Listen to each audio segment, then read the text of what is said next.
आज का लतीफ़ा। सरदार की माँ मर गई और 1 साल बाद सरदार का बाप अमेरिका से आया। उसने पूछा, तेरी माँ कहाँ है? सरदार ने बताया कि वो 1 साल पहले ही मर गई थी।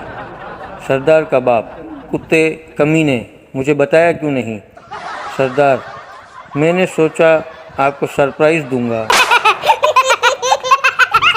एक लड़का जिस लड़की को पसंद करता था उसे कहने लगा कि मुझे कोई ऐसा तोहफ़ा दे दो जिसे मैं तुम्हारी याद समझकर अपने पास संभाल कर रख सकूं। लड़की ने अपने जूते का तला उतार कर दे दिया। लड़का वो तला सोनार के पास लेकर गया और कहा, इसे चांदी का फ्रेम बनाकर उसमें जड़ दो। सोनार ने कहा, कल आकर ले जाना। अगले दिन लड़का तला लेने सोनार के आया तो सोनार ने पूछा कि ये जूते किस पीर साहब के हैं? लड़के ने कहा कि ये जूते पीर साहब के नहीं बल्कि मेरी महबूबा के हैं।